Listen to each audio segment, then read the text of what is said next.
Isso. São os 6 e pouco de aposentadoria, mais os 20 que a minha mulher recebia, que passou para 30, mas ela não recebeu nenhum de 30 porque morreu antes. Uhum. Mais ou menos, então, 26 mil, é isso? Não, pode dar 30 mil. 30 mas mil reais tem mensais. mais porque tem doação para meus filhos. Uhum. É porque eu não tenho... Não, mas o senhor, pessoalmente, só quero saber isso. Eu poderia chegar a quanto? 50 mil? Tá, 50 mil reais mensais. Eu não sei, eu tô tentando chutar aqui, doutor. Tá, aproximadamente... Eu posso depois mandar por escrito, sabe, o que... Tá, é porque é importante, porque o juiz precisa fixar disso. O rendimento fixo que eu recebo todo mês é esse, são 6 e pouco da anistia e era 20, agora passou para 30. 26 mil, a então. empresa Lewis que paga. Tá, 26 mil reais. Depois o advogado manda para o senhor aí Tá. o total do rendimento das doações. Tá bom. Estado civil viúvo, tá? 4, nenhum menor de idade. Tá. Grau de instrução do senhor. Grau de instrução. Um curso primário e um curso técnico. Tá. Curso primário e curso técnico.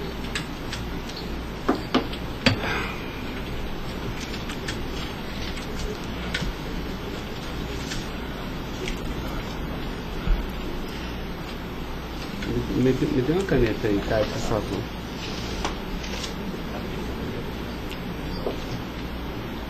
Pode gravar, Caio. Senhor Luiz Inácio, eu vou pedir então ao senhor para responder agora as perguntas no microfone, porque a partir desse momento a audiência vai ser gravada, tá?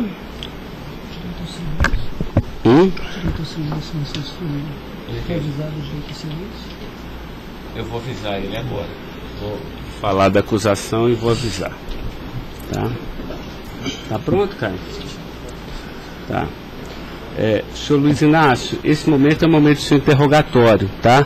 A lei lhe garante o benefício de ficar em silêncio em todas as perguntas que eu lhe fizer, as perguntas feitas pelo membro do Ministério Público, pela defesa dos denunciados, inclusive até pela sua própria defesa, tá? Existem 2 denúncias aqui nessa ação penal, envolvendo Delcídio do Amaral Gomes, André Santos Esteves, Edson de Siqueira Ribeiro Filho, Diogo Ferreira Rodrigues, Luiz Inácio Lula da Silva, o senhor, José Carlos Costa Bunlai e Maurício Barros Bunlai, tá? E em síntese, a denúncia fala da existência de uma organização criminosa, tá? Pelo menos do dia 1º de fevereiro de 2015 até 20 de novembro de 2015. E a denúncia narra que todos esses denunciados teriam se esforçado para evitar ou para menos modular e conseguiram retardar a celebração de um acordo de colaboração premiada entre o Ministério Público Federal e Nestor Severo, tá? Depois a denúncia narra que um crime de patrocínio infiel, tá? Cometido pelos denunciados também, e de exploração de prestígio, tá? Bom, o senhor tem conhecimento desses fatos, tá? Né? Eu lhe pergunto, esses fatos que são descritos na denúncia são verdadeiros, falsos? Eu queria que o senhor fizesse uma explanação cronológica do que aconteceu e envolvendo a sua pessoa. Os dados são falsos. Eu queria aproveitar a oportunidade, doutor Ricardo, para dizer ao senhor que eu faço política desde os 23 anos de idade. Comecei em 1968 pelo movimento sindical. Depois fizemos as greves mais importantes desse país, depois do regime militar. Depois resolvemos que o sindicato já era muito limitado para a luta democrática desse país, resolvemos criar um partido político. Participei da criação do mais importante partido político de esquerda da América Latina, partido que fez a maior política de inclusão social na história desse país, partido que fez a maior política de combate à corrupção na história desse país. Se nós analisarmos o que aconteceu de 2003 até dezembro de 2014, a gente vai perceber que o Ministério Público, a Polícia Federal, a Controladoria Geral da República nunca tiveram, e a Controladoria nunca tiveram tanto apoio e tantas mudanças legislativas para melhorar a eficácia do combate à corrupção como nós fizemos. E há mais ou menos 3 anos, doutor, eu tenho sido vítima de eu diria quase que de um massacre. Ou seja, eu acho que todos aqui têm dimensão do que é um cidadão que foi presidente da República, que foi considerado o mais importante presidente da história desse país, que saiu com 87% de aprovação de bom e ódio, que fez com que o Brasil fosse respeitado no mundo inteiro e virasse protagonista internacional. De repente é pego de surpresa por manchete de jornais, por notícias na televisão, todo dia, todo santo dia, no café da manhã, no almoço e na janta, alguém insinuando, tal empresário vai prestar uma delação e vai acusar o Lula. Tal deputado vai prestar uma delação e vai acusar o Lula. Agora vão prender fulano, agora vão pegar o Lula. Agora vão pegar fulano e vai prender o Lula. Prender o Odebrecht, vai delatar o Lula. Prender o Aoeste, vai delatar o Lula. Prender o Mulay, vai delatar o Lula. Prender o Delfídio, vai delatar o Lula. Prender o Papa, vai delatar o Lula. Eu esperando pacientemente. Por isso eu estou muito, muito orgulhoso e prazeroso de estar aqui para poder, na frente de um juiz imparcial, contar a versão desse fato. Primeiro, me ofende profundamente a insinuação de que o PT é uma organização criminosa. Me ofende profundamente, porque é o mais importante partido criado nesse país, criado pelos trabalhadores, dirigido pelos trabalhadores, e que fez nesse país o que ninguém nunca fez. E combater a corrupção não é virtude, é uma obrigação moral e ética. E isso eu aprendi com uma mulher que nasceu e morreu analfabeta. Segundo, esse partido conseguiu fazer com que as instituições fossem fortalecidas. O Ministério Público tinha um apelido de engavetador. No meu governo, pela minha vocação sindical, eu fazia questão de fortalecer a corporação e indicar o representado pela instituição. A Polícia Federal, quantos processos eram engavetados, quantas pastas sumiram nesse país. No meu governo, a Polícia Federal tinha que fiscalizar, tinha que investigar, teve dinheiro para investimento em inteligência e os delegados sabem como é que eles foram valorizados. E eu dizia, só tem um jeito de ninguém ser pego nesse país, é ser honesto, é não fazer nada errado.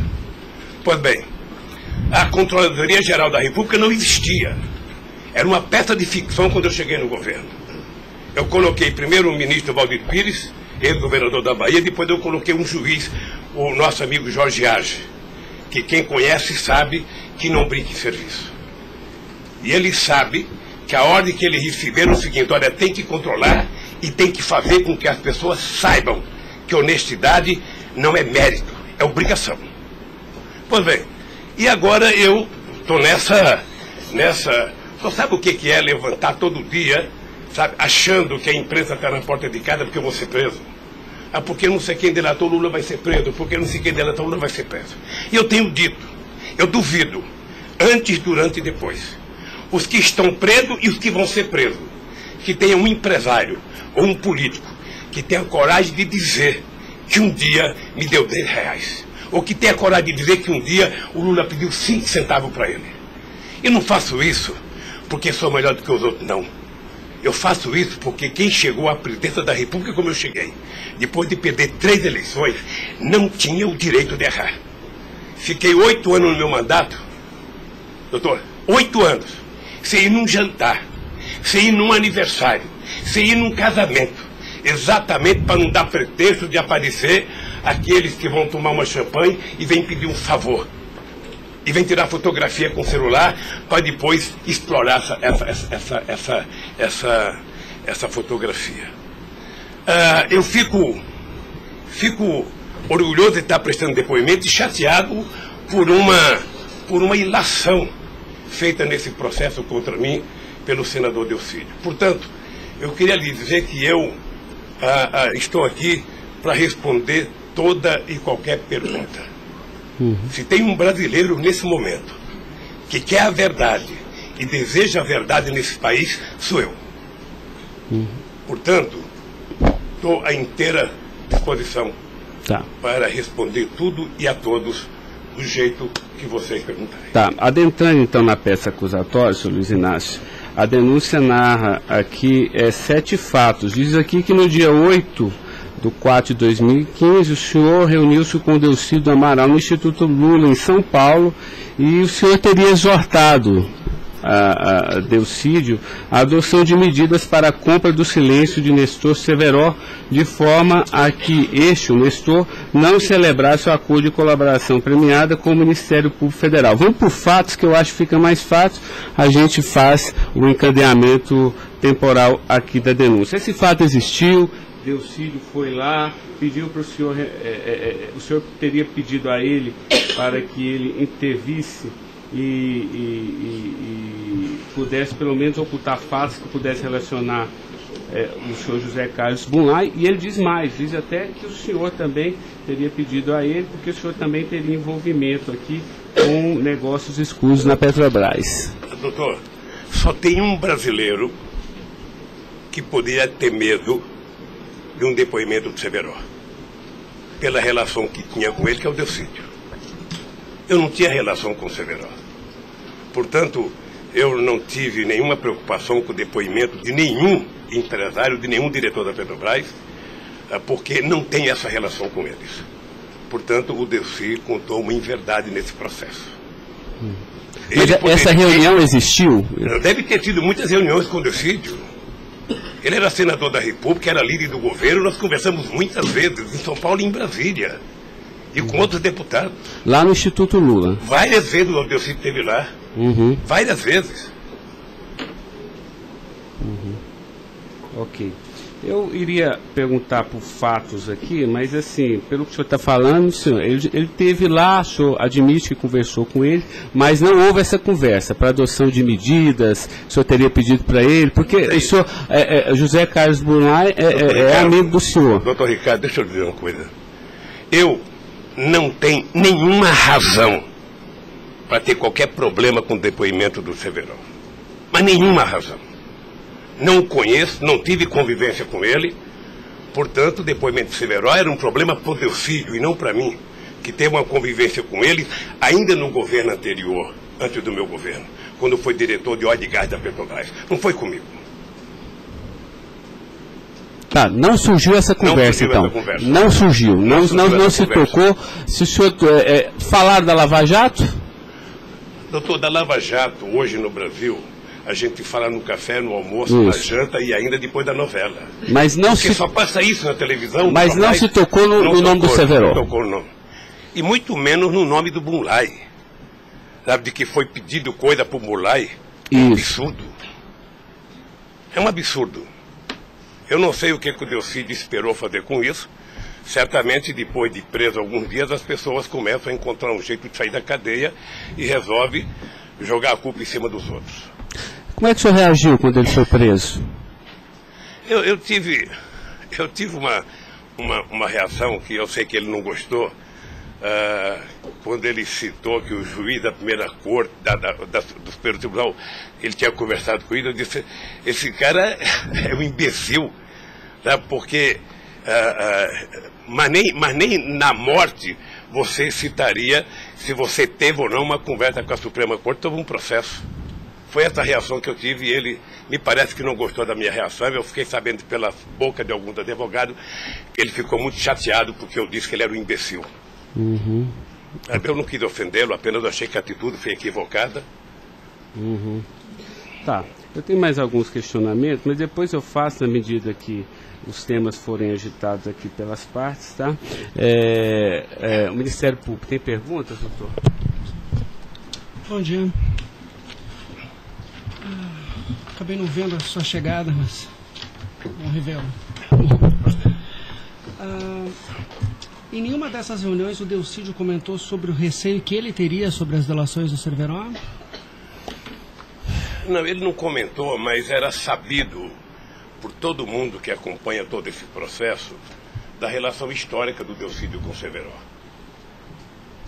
Tem até um livro publicado por uma jornalista da revista Veja que mostra claramente a relação do Delcídio com o Severo. Era muito antiga, sabe?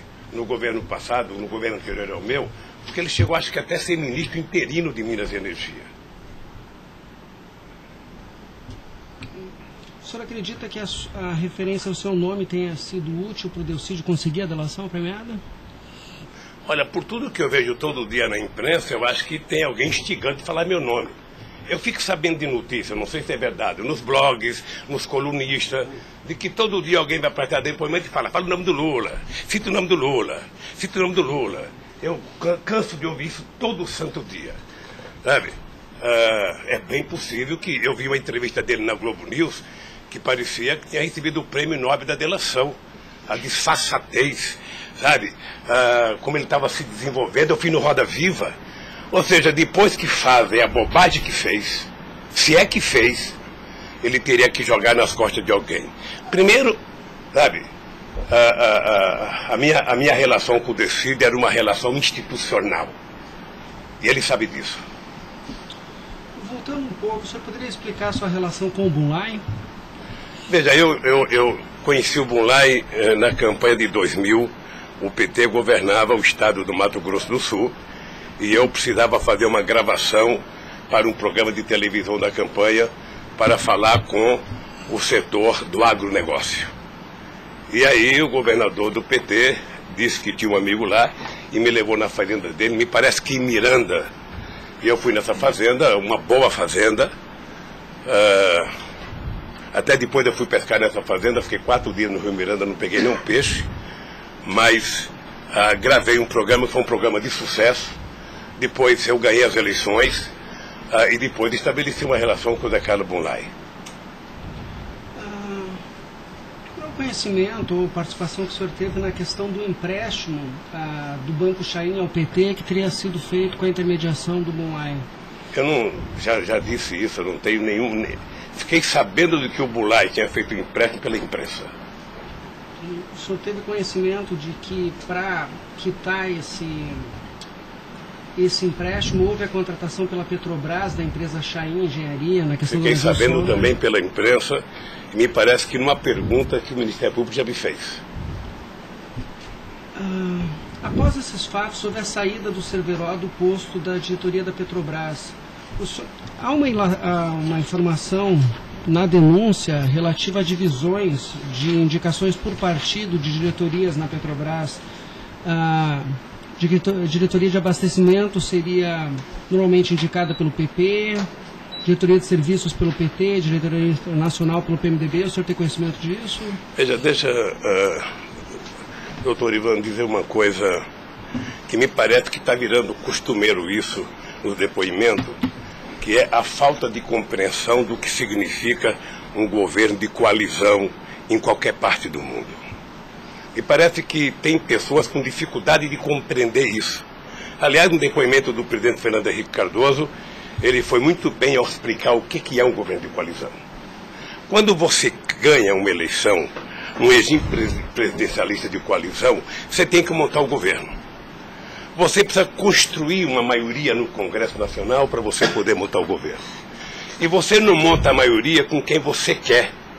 Porque se você pudesse, você pegaria só suplente que não foi eleito. Mas como o suplente não vota, você tem que fazer o acordo com quem é eleito, com quem tem mandato. E obviamente que você pode fazer um acordo programático, e nesse acordo programático você pode fazer um acordo de participação no governo. Então os partidos que compõem a base do governo participam do governo, indicam ministros, indicam cargos. Todas as pessoas indicadas são pessoas com mais de 30 anos da Petrobras. Eu já disse no depoimento, sabe, que vocês vão ter que ouvir muita gente, o Conselho Fiscal da Petrobras, o Conselho de Administração da Petrobras, sabe, para saber se havia denúncia de corrupção, porque quando nós indicamos as pessoas e quando os partidos indicam, ou seja, se aparecer alguma denúncia de corrupção e aparecer no GSI, essa pessoa não é indicada. Porque qual é o critério? O partido tem um ministro, o partido tem uma bancada. Essa bancada conversa com o ministro. Se indicar um nome qualquer, esse nome vai para a Casa Civil, da Casa Civil passa para o GSI, que é o Gabinete Institucional, faz um levantamento, eu não sei aonde, sabe? E se não tiver nenhuma denúncia, essa pessoa é mandada para o Conselho de Administração e o Conselho de Administração indica. Não é o presidente da República que indica, é o Conselho de Administração. É assim que funciona em qualquer lugar do mundo. Ex-presidente, mas só uma questão relativa a isso. Existe um vídeo no YouTube em que o senhor está inaugurando uma plataforma que o senhor realmente fala que no seu governo a Petrobras se tornou mais transparente e que o senhor participava mais das decisões da Petrobras. É de uma plataforma em Angra dos Reis, isso foi em 2010. Então, deixa, doutor. Aí eu estou lhe perguntando para o senhor explicar. O senhor se lembra desse discurso? Eu sei que é muita coisa, mas eu estou até com um vídeo aqui e eu queria lhe perguntar isso. Senão a gente pode até passar. É que a imprensa dizia que eu vivia fazendo assembleia. Eu fui o presidente que certamente mais visitei a Petrobras. Eu fui o presidente que decidi no governo e com a Petrobras de que era importante que a gente recuperasse o poder de construção de plataforma da Petrobras para a gente não importar da Coreia ou da China, que era preciso criar uma indústria petrolífera forte no Brasil. Por isso é que nós aprovamos a Lei de Conteúdo Nacional. 65% de tudo que fosse construído de plataforma sonda teria que ser feita no Brasil, para a gente ter uma política industrial, para a gente definir uma política de engenharia, de ciência e tecnologia, porque o Brasil é um país grande, o Brasil não pode ser um serviçal, o país não é uma republiqueta. Este país poderia produzir e atender toda a América Latina e atender toda a África que margeia o rio chamado Atlântico. Lamentavelmente.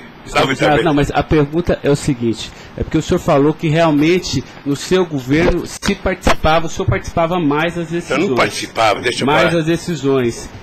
Se o senhor quiser, a gente pode até ter um vídeo, e eu trouxe aqui aí para o senhor explicar. E Delcy também havia falado isso, que depois do mensalão, o governo federal, a presidência da República, participava mais na Petrobras. Isso ele falou. Deixa eu lhe falar uma coisa, o papel do governo, o governo participa na Petrobras através do Conselho da Petrobras.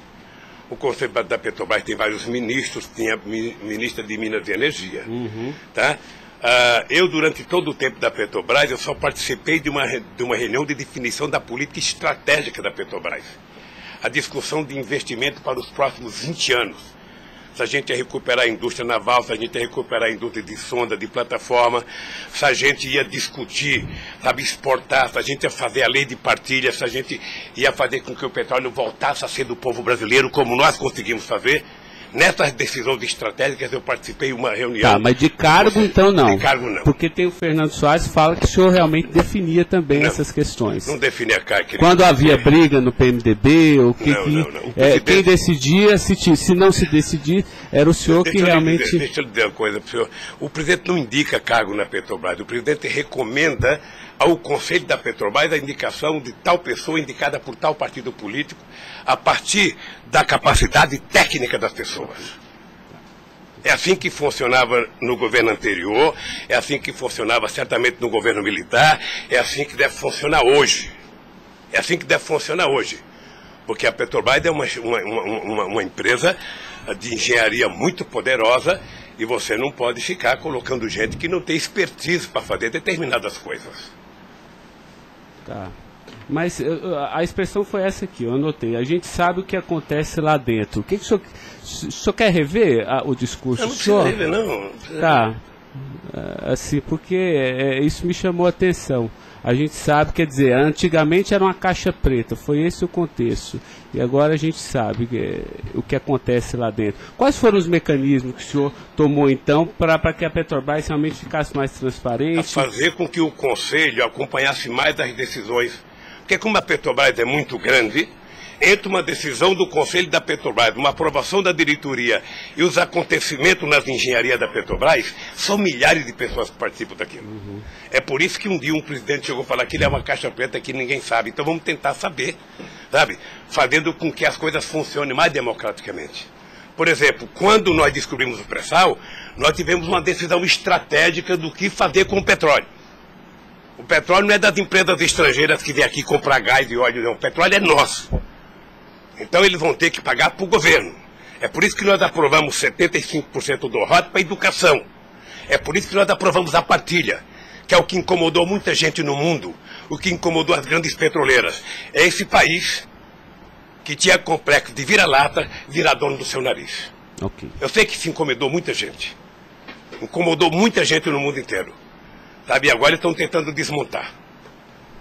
Porque um país que não se respeita, um país que não tem soberania, um país que não tem empresas de porte extraordinário como a Petrobras e vende tudo, sabe, sinceramente, não é um país. Ok. Doutor Ivan, só porque o senhor tocou no tema, eu quis aproveitar, tá? Mas pode continuar, pode prosseguir. A pergunta é relativa à diretoria internacional, que ela foi ocupada pelo Cerveró e depois pelo Zelada. Ambos foram indicações do PMDB ou o Cerveró foi indicação do PT e o Zelada... Não, eu já tive a oportunidade de dizer isso. Isso foi indicação do PMDB. Ambos? Não sei se de todo o PMDB ou da bancada do PMDB de Minas Gerais, que foi indicado o Zelada para diretor internacional da Petrobras.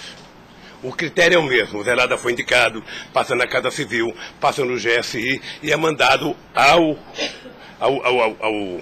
Conselho da Petrobras, que decide. Não, perfeito. Mas e o Cerveró? Ele tinha sido indicado anteriormente pelo PT ou pelo PMDB? Pelo PMDB pelo também. PMDB. Eu acho, eu falo quase com certeza absoluta pelo PMDB. É o que diz eu falo quase que com certeza absoluta. A pergunta é o seguinte, com a troca pelo Zelada, a saída do Cerveró desse posto de diretoria, ele acabou sendo indicado para a BR Distribuidora. No próprio depoimento do Cerveró, ele afirma que isso teria sido como um reconhecimento pelo papel que ele prestou no auxílio da contratação da Chain pela Petrobras, na questão do navio sonda. Me parece que ele não diz isso exatamente. Me parece que ele utiliza a palavra acha que foi isso. É diferente de dizer que ele disse. Ou seja, ele acha que foi isso. Deixa eu lhe falar uma coisa. Eu não conheço o Cerveró. Conheço agora que ele ficou famoso. Tá? Quando eu vi o Cerveró, eu vi a en passant em reuniões coletivas. Portanto, eu não tinha nenhum interesse de tirá-lo e nenhum interesse de colocá-lo. Nenhum interesse. Para mim, se uma força política que compunha o governo indicasse ele ou outra pessoa e tecnicamente ele fosse reconhecido pelo conselho da empresa que o indicou, para mim estava perfeito. E veja, durante todo esse período não houve uma única denúncia contra nenhum deles. A denúncia começou a acontecer porque o juiz Moro começou a fazer escuta durante 8 anos num bandido chamado Rousseff, e aí então, em 8 anos dá para pegar alguma coisa. Pegou esse negócio. O senhor tem conhecimento de quem teria feito a indicação do nome do Cerveró para a BR Distribuidora? Se foi algum partido? Eu não sei se foi um partido ou se foi através do Zé Eduardo Dutra, que devia ter relação com o Cerveró, porque ele tinha sido presidente da Petrobras. Ele deixou de ser presidente da Petrobras e foi ser presidente da BR. E ele pode ter chamado o Cerveró, ou o mesmo partido que tinha indicado o Cerveró e depois tirou o Cerveró pode ter pedido para ele ir para lá. Eu suponho que seja isso. Ok. O senhor conversava com certa frequência com o Bulay por telefone, dentro dessa relação de amizade? Não era meu amigo. Conversava com ele. Com que frequência o senhor... Não sei, querido.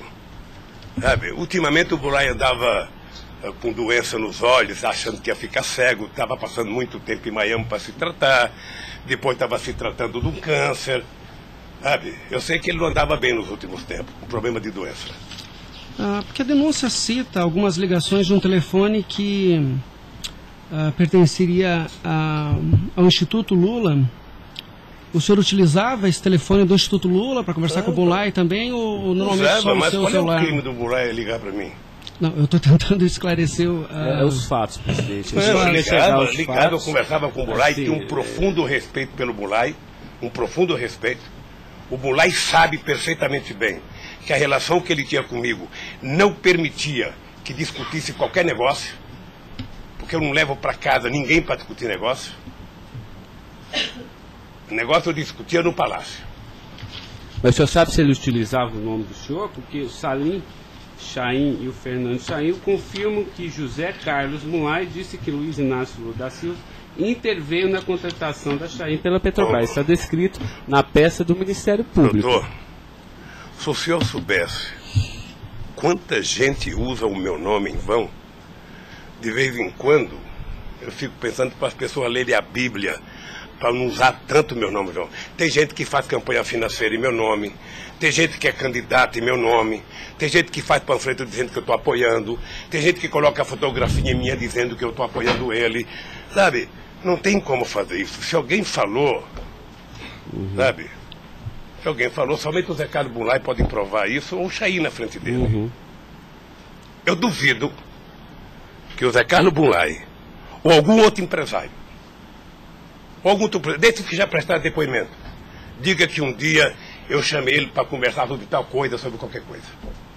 Sabe por quê, doutor? Porque eu tinha noção de que o único jeito de eu governar esse país dignamente era não permitir qualquer promiscuidade na minha relação com os agentes empresariais ou os agentes políticos.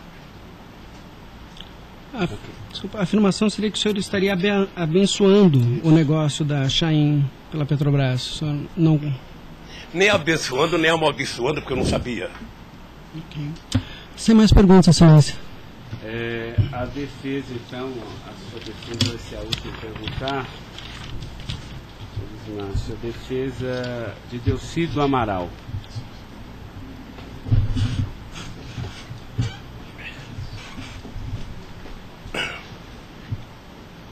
O doutor vai ter que, alguém vai ter que sair para ele perguntar, tá? Da mesa para que...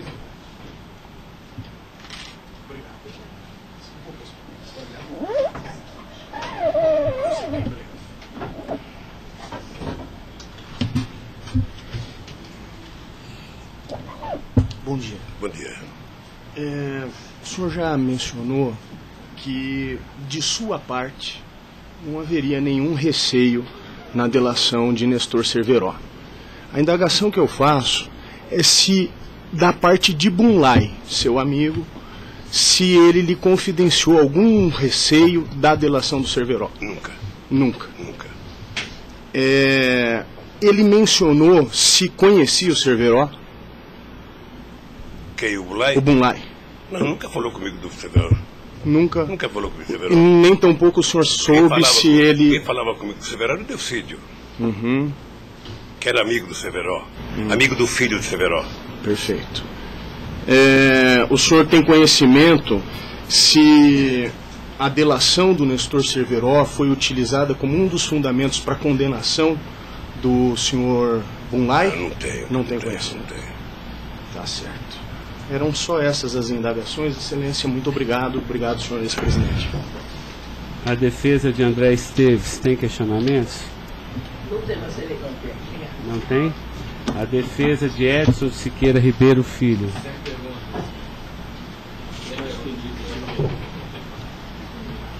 A defesa de Diogo Ferreira Rodrigues. A defesa de José Carlos Bunlai. Tem algumas perguntas. Pode fazer isso. Bom dia, presidente.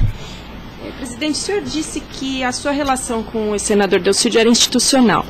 Mas o senhor sabe qual era a relação do senador Delcídio com o José Carlos Bunlai? Eles tinham alguma amizade? Eles tinham alguma proximidade? Veja, a impressão que eu tenho era que era muito pequena a relação dos dois. E parece que o José Carlos Bunlai não tinha muita relação com o Delcídio. E com a sua mulher, dona Marisa, qual era a relação do José Carlos Bunlai? Eles tinham amizade? A mesma que comigo. O aniversário da sua ex-mulher? Quando ela fazia aniversário? Ele ia no aniversário da minha mulher. Mas o dia do aniversário dela? Dia 7 de abril. O senhor sabe se ele fez alguma ligação para ela no aniversário dela? A ligação do dia 7, eu já fiquei sabendo da ligação do dia 7. Bem. É o mínimo que eu esperava dele, que ele ligasse para ela para dar os parabéns. É só isso, obrigada. Tem alguma pergunta? Tá. A defesa de Maurício Bunlai. Sem questionamentos. A defesa de Luiz Inácio Lula da Silva. Sem perguntas, excelência. Tá, só mais uma questão, Luiz Inácio. A denúncia sempre fala do Instituto Lula. Eu queria que o senhor falasse um pouquinho a finalidade do Instituto Lula.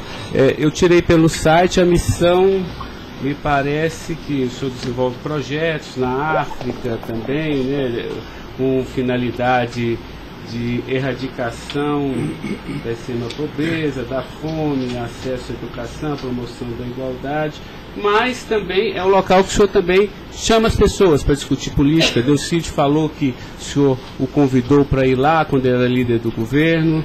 Explique para mim o Instituto Lula. Eu não sei se você sabe, a Receita Federal fez uma devassa no Instituto para saber se ele está cumprindo com a sua obrigação institucional. Veja, eu quando deixei a presidência da República, eu falo isso apenas com o objetivo de explicar.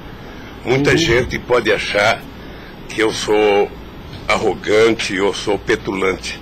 O doutor Ivan, no primeiro depoimento, eu disse isso para ele.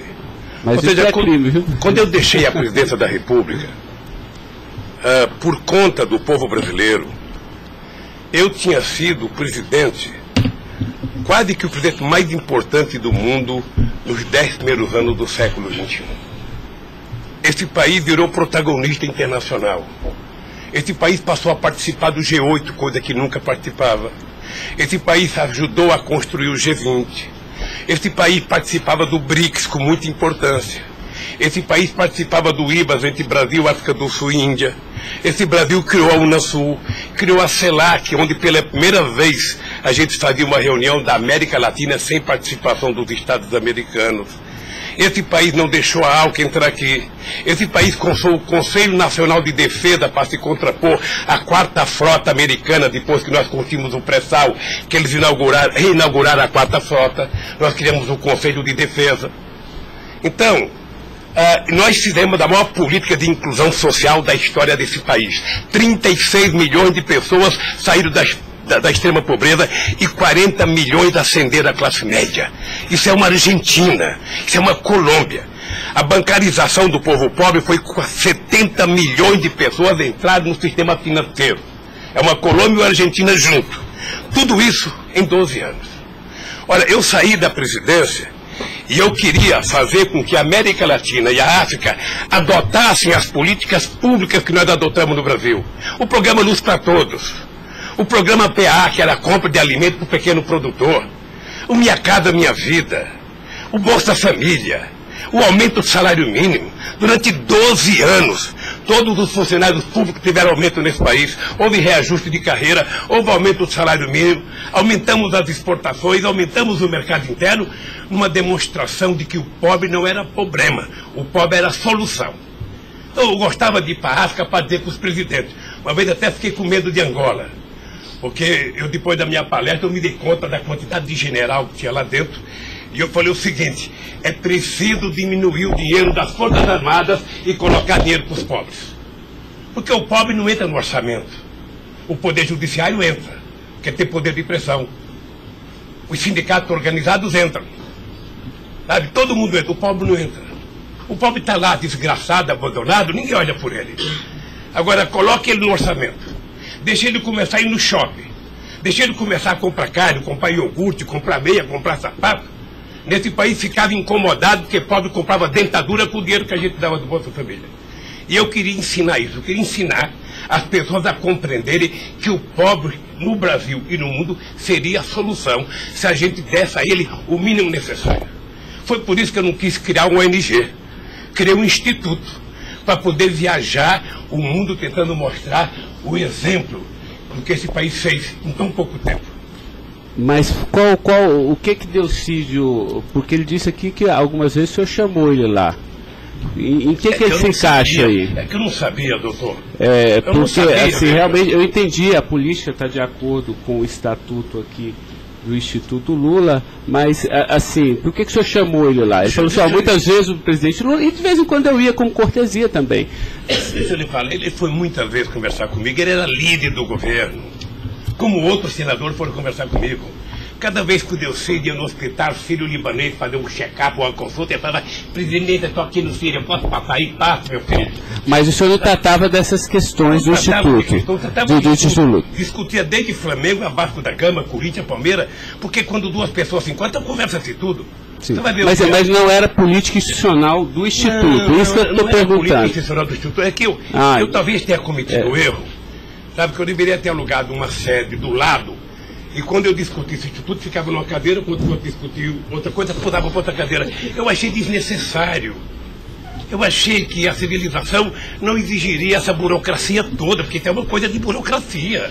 Eu sou o mesmo ser humano, eu sou presidente de honra do PT, eu sou ex-presidente da República, eu era presidente de honra do Instituto. Eu não decidi as coisas pelo Instituto. O Instituto tem uma diretoria. Eu apenas estava lá, eu era a figurinha carimbada do Instituto. Era para ele fazer merchandising. Aqui o Lula. Vai conversar com o Bill Clinton, fala com o Lula. Vai conversar com o Tony Blair, fala com o Lula. Vai conversar com o Chirac, fala com o Lula. Vai conversar com o Angela Merkel, fala com o Lula. Sabe, eu tive o prazer, doutor Cláudio, de ser o ex-presidente da República, que em todas as viagens do mundo que eu fiz, depois de deixar a presidência, era recebido pelos presidentes. Esse era o status quo do Brasil. Hoje nós estamos numa situação em que o presidente não tem coragem na Bolívia. Então o país, que era um motivo de orgulho, virou um motivo da tristeza. Pela pequenez que esse país tomou dimensão nos últimos anos. Não, eu não estou emitindo nenhum juízo de valor, mas assim, o que eu quero saber é o seguinte: o senhor também chamava pessoas como o líder do Delcídio para conversar sobre outros assuntos. Chamava dirigente sindical, chamava gente do LGBT, chamava negro, chamava índio, chamava todo mundo. Isso. Ali, eu vou dizer uma coisa, sabe qual é o apelido do Instituto? Sabe? Não sei, nunca fui. Posto Ipiranga. Lamentavelmente é assim. Mas não é por causa do Instituto, é por causa do personagem. Sabe? Então todo mundo fala: tem problema em tal lugar? Posto Ipiranga. Tem problema em tal lugar? Posto Ipiranga. E sabe que eu tenho orgulho disso. Eu tenho muito orgulho de fazer 36 anos que eu deixei o movimento sindical e ainda sou amigo de todos os sindicalistas, de todas as correntes, da Força Sindical à CUT. Sou amigo de todos os partidos políticos. Então, se isso é um pecado, se isso é um erro jurídico, se isso incomoda o Ministério Público, a Polícia Federal, sei lá quem, eu vou alugar uma salinha na porta e sento lá e atendo e vou deixar em paz, porque não é possível. Não é possível, sinceramente, doutor, sinceramente. Eu quero lhe agradecer a oportunidade de vir prestar esse depoimento. Eu estou com muita coisa na garganta para falar. Eu estou cansado de ver procurador dizer que não precisa de prova, que ele tem convicção. De juiz dizer: eu não preciso de prova, eu tenho fé, vou voltar com fé. Eu quero provas, alguém tem que dizer, qual é o crime que eu cometi, aonde que eu cometi. Chamar o PT de organização criminosa, se dependesse de mim, cada deputado do PT, cada vereador do PT, cada militante, abrir um processo para quem dizer provar qual é a quadrilha. Porque eu estou cansado, doutor. 71 anos de vida, eu cansei. Cansei de ver as instituições que eu ajudei a criar desde a Constituinte, para valorizá-las, desprestigiadas por comportamento pessoal. Gente que adora, gente que não pode abrir a geladeira, que vê uma luz e já começa a dar declaração. Gente que liga o barbeador, começa a falar achando que é o microfone do rádio. Eu cansei disso. Eu sempre valorizei o Ministério Público. Eu sempre valorizei a Polícia Federal. E sempre valorizei o Poder Judiciário. Os ministros podem lhe dizer. Eu indiquei quase todos. Nunca pedi para eles um favor pessoal. E não peço. Porque a instituição tem que ser forte, não para me ajudar, para garantir a democracia desse país. Lamentavelmente, tem pessoas que não pensam assim. Eu, quando vejo um jovem procurador ir para a televisão falar 1h30 e depois dizer: não me peçam provas, eu tenho convicção, não dá, doutor. Não dá para aceitar isso como uma coisa séria nesse país que está jogando a cada vez mais a oportunidade de se transformar num país grande. Nós quase chegamos a ser a 5ª economia mundial.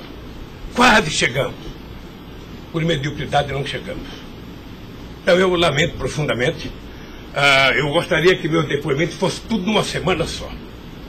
Para mim poder desvendar os mistérios todos. E acabar com essa hipocrisia: fulano vai prestar depoimento, fulano vai delatar, fulano vai não ter das contas, fulano, e o Lula vai ser citado. Quem sabe está na hora de chamar o dono da Globo, da Record, da Bandeirantes para prestar depoimento, para ver se eles me delatam.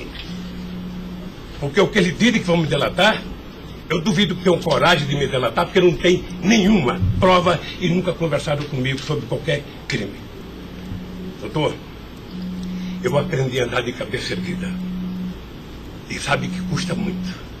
Para quem nasce na elite, não precisa nada.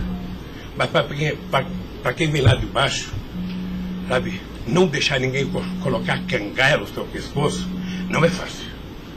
Esses dias eu sei de uma história, de um depoimento, de um processo que eu abri contra uma jornalista, até vou contar isso que ninguém sabe aqui. E eu acusei uma jornalista que falou, em qualquer país democrático do mundo, ela seria presa, porque ela falou de um presidente da República. E ela foi prestar julgamento. E a advogada, acho que a nossa advogada, me chamou de doutor. Aí o juiz começou a rir. Ah, mas ele não é doutor? Ele não é doutor? Como é que você chama ele de doutor? Não, estou chamando dele de doutor porque ele tem vários diplomas de doutor honoris causa.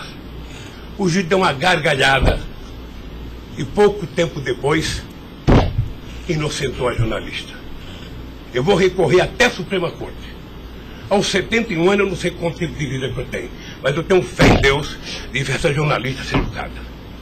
Porque, em nome da liberdade de imprensa, ninguém pode avacalhar a vida dos outros. Ninguém pode. E o que eu estou vendo nesse processo? Tem gente que acha que eu sou contra a Lava Jato. Pelo contrário, eu quero que a Lava Jato vá a fundo para ver se acaba com corrupção. O que eu sou contra é tentar criminalizar a pessoa pela imprensa e não pelos autos do processo. O que eu sou contra é execrar, é condenar. Eu conheço pessoas que tivessem liberdade seriam mortos na rua. Tal é. Sabe quantas horas eu tenho de notícias negativas contra mim no Jornal Nacional em 8 meses, 16 horas? Nenhum político no mundo aguentaria isso. E eu vou matá-lo de raiva, porque toda pesquisa vai aparecer na frente.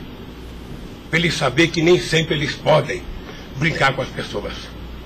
Sabe? Então o juiz, o promotor, o delegado, não tem que ficar fazendo, sabe, pirotecnia com as pessoas. A primeira apura, investigue e condene. Quando condenar, bote na cadeia. E acabou. Sabe, não é tirando fotografia de criança, mostrando casa, mostrando não sei das quantas, inventando mentiras, inventando ilações. Então, eu quero lhe dizer que o senhor está diante de um homem que está disposto a prestar tantos quantos depoimentos for necessário. E quero que todo mundo saiba, se tem um brasileiro que quer a verdade nesse país, sou eu. E não me venham com mentiras ou com ilações. Porque um cidadão que nasce no Nordeste e não morre de fome até os 5 anos de idade, não tem medo de cara feia. Eu quero defender a minha honra, que é o valor mais importante que eu tenho. Então eu quero lhe agradecer esse depoimento e a liberdade de poder dizer essas coisas que eu até agora não tinha falado, mas eu cansei, eu vou falar. Doutor Luiz Inácio, o momento é do senhor, tá? É a sua defesa, o senhor tem todo o direito de falar. Só mais uma questão para a gente encerrar, acho que ninguém tem mais questionamentos. O presidente do Instituto Lula, na época, em 2015, era o doutor Paulo Camoto. Ele não participava de nenhuma reunião, assim, com o senhor, às vezes, ou participava, ou era bem informal, como o senhor disse? Eu sou um pouco relaxado, sabe? Porque Delcídio disse aqui que as reuniões eram somente ele e o senhor, que as coisas era só... Não ficava ninguém na sala. É isso? O senhor confirma isso? Eu tenho pelo Delcídio, eu não vou levar muito a sério o que ele disse. Tá? Mas deixa eu falar, eu aqui, quando eu era presidente da República, eu brigava com a minha assessoria que achava que eu tinha que ter uma liturgia. A liturgia é importante, presidente. Você não pode andar no corredor abraçando as pessoas. A porta não pode ficar aberta, sabe? Então, no Instituto, sabe, tem hora que a conversa é pessoal, tem hora que entra 10 pessoas, 5 pessoas, 6 pessoas, 4 pessoas. Mas de total transparência, é isso que o senhor quer falar? Quando uma conversa sigilosa, eu faço uma conversa sigilosa, sabe? Ok. Tá bom. Agradeço a presença do senhor para esclarecer os fatos, tá? Ninguém tem mais questionamentos, então está encerrado, tá encerrada a audiência. Na fase do 400...